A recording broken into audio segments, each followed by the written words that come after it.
Je lis du livre d'Esther, chapitre 2, au verset 7, ce qui suit. La Bible déclare: Il élevait Hadassa, qui est Esther, fille de son oncle, car elle n'avait ni père ni mère.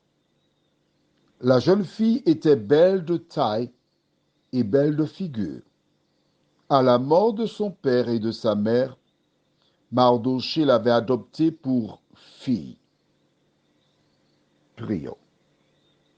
Notre Seigneur, nous continuons cette belle histoire, une comme celle que les studios de cinéma pourraient inventer.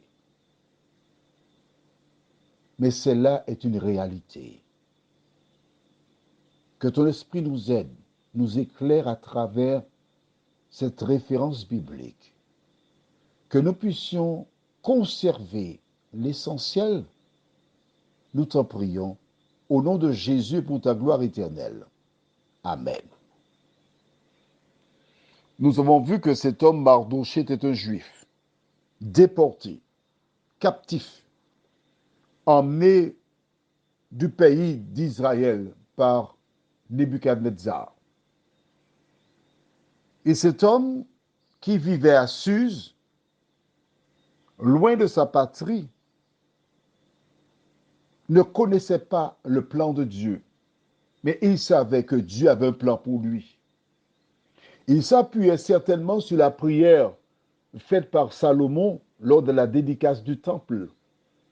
Et chaque jour faisait monter des prières vers Dieu, les yeux tournés vers Jérusalem et par la foi vers le temple.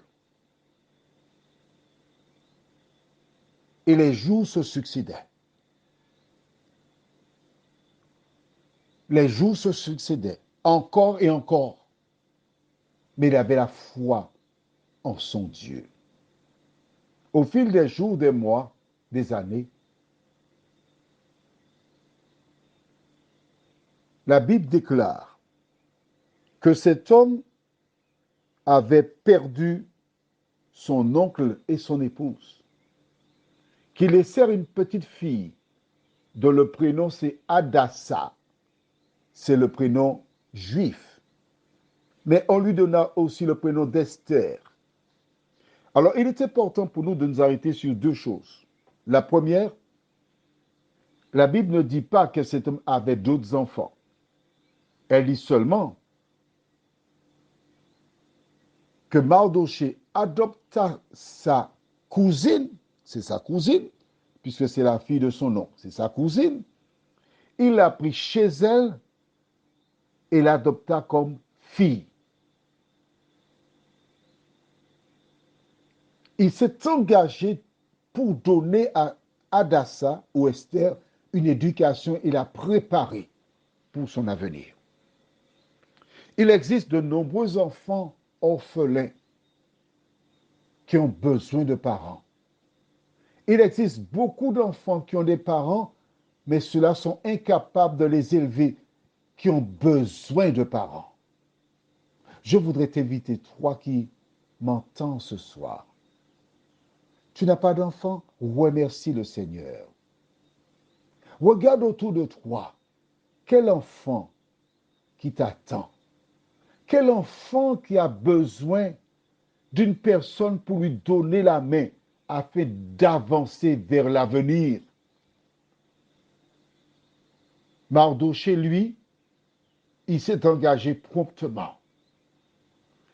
Normalement, nous ne devrions pas avoir d'orphelinat.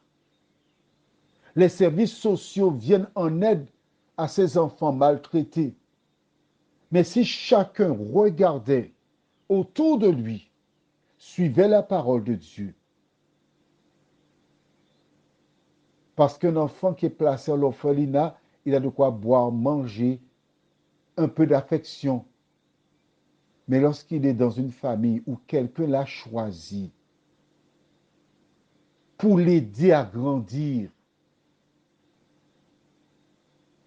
c'est une autre éducation, c'est une autre formation. Cet enfant sera en bénédiction pour la société. Alors, que tardes-tu? Regarde autour de toi. Tu n'es pas obligé de prendre l'enfant à ton domicile. Tu peux lui rendre visite chez ses parents. Et par ton attitude, ton attention, ton affection, lui donner ce qu'il n'a pas chez lui. Prions. Notre Seigneur et notre Dieu, combien nous te sommes reconnaissants pour ton amour, tes grâces et tes bénédictions.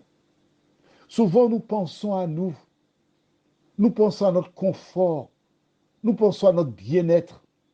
Mais il existe bien des orphelines, des orphelins, des personnes qui parfois ont un caractère difficile lié aux souffrances qu'elles ont connues, qui ont besoin d'amour, d'affection, de tendresse, de douceur, qui ont besoin d'une main secourable. Ouvre nos yeux, Seigneur, et utilise-nous selon ta volonté, nous t'en prions, au nom de Jésus et pour ta gloire éternelle. Amen. Je te souhaite une bonne nuit.